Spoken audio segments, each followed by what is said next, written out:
बिस्मिल्लाहिर्रहमानिर्रहीम। अस्सलाम वालेकुम माय यूट्यूब फैमिली। कैसे हैं जनाब आप सब लोग। उम्मीद है कि सब खैरियत से होंगे। अल्लाह ताला आप सबको अपने हिफ्ज़ व अमान में रखे और आप लोग जहाँ रहें खुश खुर्रम रहें। अल्लाह ताला आपके रिस्क माल औलाद में खैर बरकत डाले, आमीन। चलिए जी स्टार्ट करते हैं हम अपना आज का इंटरेस्टिंग व्लॉग, जिसमें मैं आपको बताऊंगी अपने संडे की रूटीन कि बच्चों के साथ मेरा संडे कैसे गुजरता है। तो सबसे पहले हमारी मॉर्निंग होती है नाश्ते के साथ एज़ यूजुअल। नाश्ता समटाइम्स स्पेशल होता है, समटाइम्स हम सिंपल नाश्ता भी कर लेते हैं। फिर बच्चों के पापा जब निकल जाते हैं तो हम अपनी एक्टिविटीज़ पे स्टार्ट हो जाते हैं। तो आज के दिन हमने किस तरह से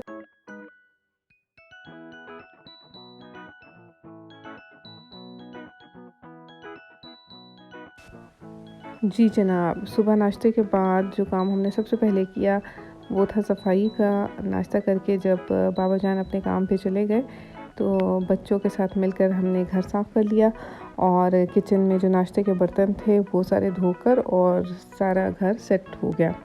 अब हमने देखना था कि अगली हमने क्या रूटीन बनानी है और खाने वगैरह का भी मैं बाद में देखूँगी, लेकिन सबसे ज़्यादा मुझे इस वक्त टेंशन है मोहम्मद के पेपर्स की।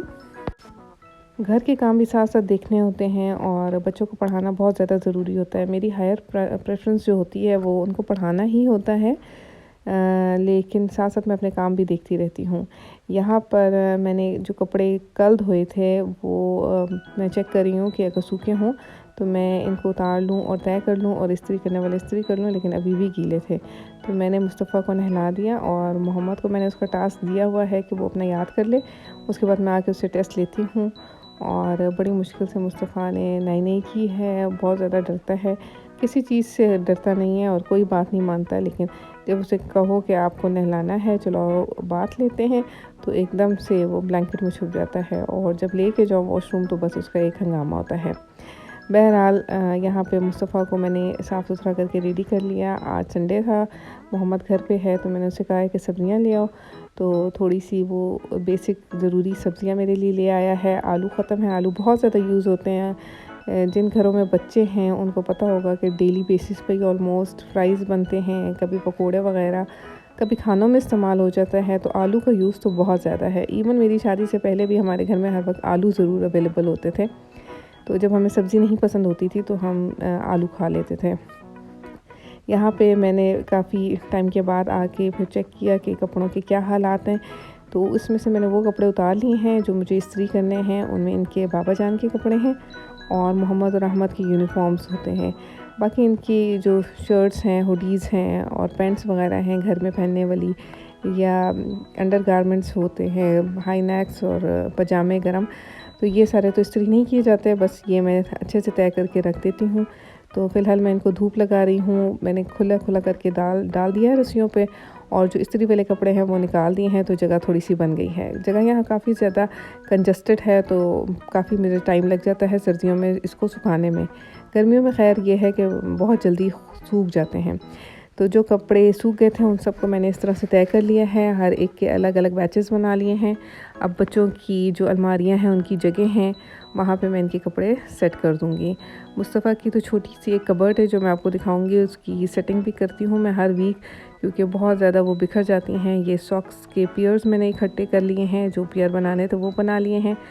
अब मैं आई हूँ मोहम्मद की तरफ और अब मैंने उसे पढ़ाने के लिए जो टास्क दिया था वो मैंने इसको टेस्ट दिया है और अब वो उसका टेस्ट करेंगे। तकरीबन दोपहर का वक्त होने लगा है और मैंने कुछ ख़ास नहीं बनाया था क्योंकि घर में पढ़ाई जिस दिनों में होती है तो मेरे लिए थोड़ा सा मुश्किल होता है, लेकिन फिर मैं कुछ स्पेशल ही इनके लिए बनाना चाहती हूँ। तो मैंने इनसे कहा चलो दोपहर में हम आलू खा लेंगे और रात में हम कुछ स्पेशल कर लेंगे। ये आलू मेरे बहुत ज़्यादा फेवरेट हैं। शादी से पहले जैसे मैंने बताया कि हमें सब्ज़ियाँ वगैरह इतनी पसंद नहीं होती थी, तो एक टाइम पे तो मैं खा लेती थी, लेकिन शाम के टाइम पे फिर मुझे दिल नहीं चाहता था तो मैं जो है आलू फ्राई कर लेती थी और मेरी सिस्टर भी मेरे साथ होती थी तो समटाइम्स वो फ्राई कर लेती थी तो समटाइम्स मैं। तो ये मेरे वो वाले आलू हैं जो मुझे याद दिलाते हैं। हर एक इंसान की ख़ास याद होती है उसके बचपन के हिसाब से। तो आप लोगों की क्या यादें हैं? आप लोग क्या ऐसी चीज़ खाते थे जो अभी भी बने तो आपको बड़ी खुशी होती है और पुरानी यादें ताज़ा होती हैं? ज़रूर बताइएगा। तो मेरे लिए तो ये स्पेशल आलू हैं जो मेरे बच्चे भी शौक़ से खाते हैं, बल्कि अब तो अहमद बड़े प्यारे आलू बनाता है। ये आमद मेरे साथ किचन में आ गया है, इसके एग्ज़ाम्स नहीं है तो ये जो है ज़रा रिलैक्स है। और ये इसकी क्लास अभी ज़रा छोटी है तो ये स्कूल में काफ़ी कुछ करके आ जाता है, तो काफ़ी ये रिलैक्स रहता है। भाई को भी यही मशवरे दे रहा होता है कि किसी चीज़ की टेंशन ना लिया करो।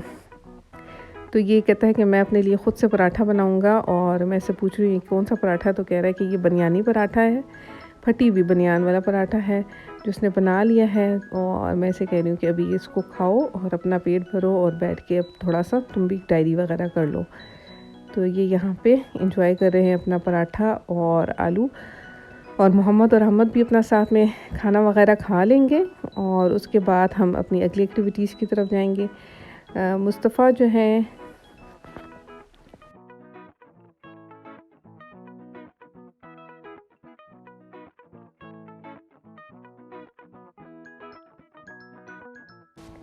जी, दोपहर का खाना हो गया है, बच्चों को फिर मैंने बिठा दिया है पढ़ाई के लिए। मोहम्मद मेरे साथ ही बैठा हुआ है और साथ-साथ वो अपने टेस्ट वगैरह दे रहा है, जो उसको नहीं समझ आता वो मुझसे पूछ लेता है साथ-साथ।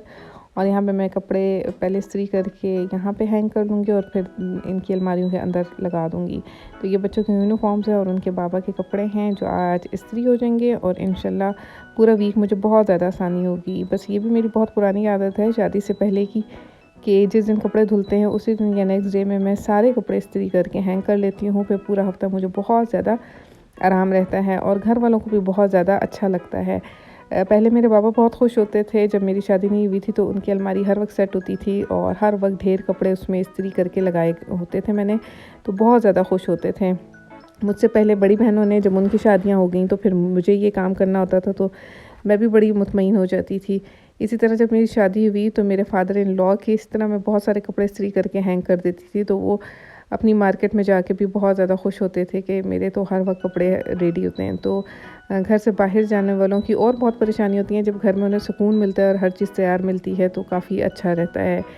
तो फिर मैंने बच्चों के लिए असर के करीब बना ली थी मैकरोनी, और इसमें कुछ स्पाइसेस डाल दिए मैंने, और उनकी पसंद की जो शेप थी एल्बो शेप, उसके मैंने बॉईल करके रखे हुए थे ये पास्ता, और मैंने उनको फिर ये बना कर दे दिए। तो अब ये खा लेंगे और फिर थोड़ा इधर उधर फ्रेश होंगे और फिर अपनी पढ़ाई करते रहेंगे। खैर थोड़ा थोड़ा टाइम इनको बीच में चाहिए होता है फ्रेश होने के लिए। अब मैं इनको पढ़ा रही हूँ मैथ्स का। यस। तो इसमें हमने करना क्या, एवरेज या मीन मालूम करना है। तो इसका फार्मूला हमें, वैसे तो वो सवाल इस तरह आएगा 1 2 3 5, ठीक है, और 4, ठीक है, +4 +5, ठीक है, ये आ जाता है। तो आपने इस नंबर को क्या करना है, ऐड करना है, और ऐड करने के बाद 1 2 3 4 5 टोटल नंबर कितने, 5। उतने ही नंबर से डिवाइड कर लेना है। तो ये आपके पास एवरेज या मीन निकल आएगा। ओके। अब देखते हैं एवरेज इज इक्वल्स टू,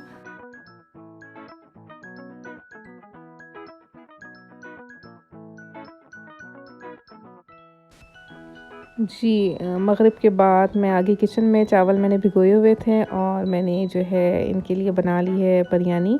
बच्चे जल्दी खा लेंगे और सो जाएंगे, क्योंकि बहुत अर्ली मॉर्निंग से उठे होते हैं, तो फिर शाम में जल्दी सो जाते हैं। दोपहर में तो इनको मस्ती शरारत और पढ़ाई बहुत सारे काम होते हैं, तो उस वजह से दोपहर में तो नहीं सोते, फिर रात में अर्ली सो जाते हैं। तो फिर ये अच्छा रहता है कि फिर सुबह फ्रेश उठते हैं। तो यहाँ पे मेरे पास चिकन कढ़ाई भी बनी हुई थी, ऑलमोस्ट पड़ी हुई थी, और मैंने चावल बॉईल किए और उनको मैंने बिरयानी बना दी। और दूसरी तरफ मैंने बना लिए थे फ़्राइज़ मैंने इसलिए बनाए थे कि थोड़ी सी स्पाइसी होती है बिरयानी, तो मुस्तफ़ा थोड़ा सा चिकन तो खा लेता है लेकिन प्रॉपर पेट नहीं भरता है इसका इन चीज़ों से, तो उसको उसकी अपनी ही कोई डाइट देनी पड़ती है मुझे। तो उसके लिए मैंने बना लिए थे फ़्राइज़, उसने वो खा लिए और बच्चों ने अपनी बिरयानी एंजॉय कर ली। बच्चे जल्दी सो गए थे, फिर इनके बाबा आते हैं तो फिर मैं उनका वेट करती हूँ और उनके साथ बैठती हूँ खाने के लिए। तो यहाँ पे ये हो गई है तैयार और मैंने इनको डाल दिए प्लेट्स में।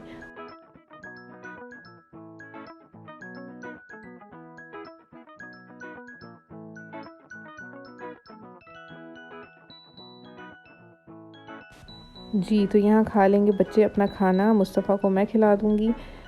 थोड़ा सा चिकन मुस्तफ़ा को खिला दूँगी इसमें से, और साथ में ये अपने फ़्राइज़ भी खा लेंगे। तो अल्हम्दुलिल्लाह ये हमारा संडे था और बहुत ज़्यादा खुशी होती है और अल्लाह ताला का बहुत शुक्र अदा करती हूँ कि अल्लाह ताला ने इतनी तौफ़ीक दी है कि अपनी ड्यूटीज़ को अच्छे तरीके से फुलफ़िल कर लेती हूँ। ये आपकी सक्सेस होती है, एक अचीवमेंट होती है कि जो आपकी ज़िम्मेदारी हो आप उसको अच्छे तरीके से निभा लें। वो थकावट भी फिर इनाम लगती है जब आप अपने सारे काम, अपनी सारी ड्यूटीज़ अच्छी तरीके से फुलफ़िल कर लेते हैं। तो इसको एक टारगेट बना के अगर हम करें, एक अचीवमेंट समझ के करें, तो हमारे लिए काम करना भी मुश्किल नहीं होता, हमारे मूड्स भी ऑफ नहीं होते और हमें कुछ भी बुरा नहीं लगता। हालाँकि बच्चे तंग भी करते हैं और भी बहुत सारे मसले मसाइल ज़िंदगी के साथ जुड़े होते हैं, लेकिन जब हम अच्छी चीज़ें, अच्छी बातें और अल्लाह ताला की नेमतों और रहमतों का सोचते हैं तो फिर ये चीज़ें मुश्किल नहीं लगती हैं। तो अल्लाह ताला फिर ख़ुद अपने फ़रिश्तों के ज़रिए हमारे लिए मदद पैदा करते हैं जब हम अल्लाह के हुक्मों के मुताबिक अपनी ज़िंदगी गुजारते हैं। तो हर हाल में बहुत ज़्यादा शुक्र करें और अल्लाह का बहुत ज़्यादा ज़िक्र करें। अल्लाह आपकी ज़िंदगियों में, मेरी ज़िंदगी में और तमाम आपके प्यारों की और हमारे प्यारों की ज़िंदगी में आसानियाँ पैदा करे और तमाम मुश्किलात से बचाएँ और बहुत खुश रहें, आबाद रहें, stay blessed, stay happy, have good days, have good time, take good care. मिलते हैं अगले व्लॉग में, तब तक के लिए इजाज़त दें। अल्लाह हाफ़िज़।